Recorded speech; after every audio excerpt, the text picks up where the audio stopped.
News correspondent, White House correspondent Karen Travers. Karen, thanks for checking in. Yeah, good morning. So I thought he wasn't under investigation.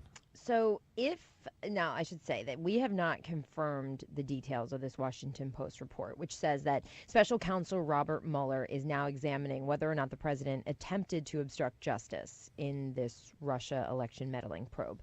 A spokesman for the special counsel would not comment, and Trump's lawyers are blasting this as an outrageous, inexcusable, and illegal leak. But let's say this story is true. The Washington Post has done solid reporting on all of this. This would certainly mark a new phase in the investigation that's separate from that original accusation of collusion with Russia.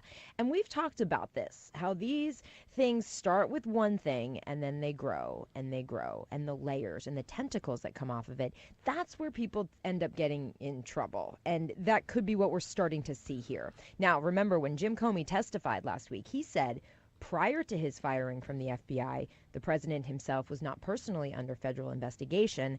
Now it seems that may no longer be the case. Yeah, he was very quick and coy in saying, yes, while I was there, he was not under investigation. Yeah, right. No, I don't know anything now, but while I was there. But what could be the difference here is Jim Comey got fired, and he wasn't under investigation before. Comey gets fired, and now all the details come out about those conversations, what the president did not say to Jim Comey, and then this grows another layer. So the argument is, or the allegation is that Donald Trump went to a number of people and put his arm around them and said, can you help me with this Russia investigation? Mm-hmm. Exactly. The Post is saying that Mueller wants to talk to 3 people who were not part of the campaign. That's what's interesting. These are people who came on later. The director of national intelligence, the head of the NSA, and the former NSA deputy director.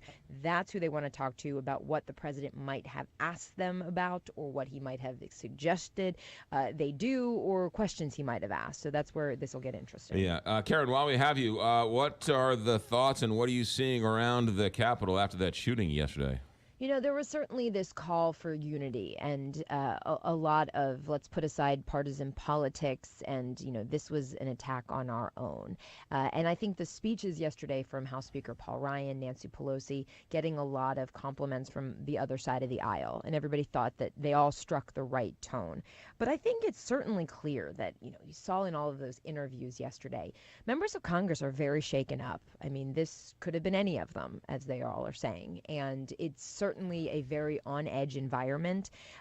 So for all of the talk about cooperation and bipartisanship, we'll see where the policy conversation goes. It's already starting to percolate. Do members of Congress need more protection? I mean, what gun laws could have been changed? Things like that.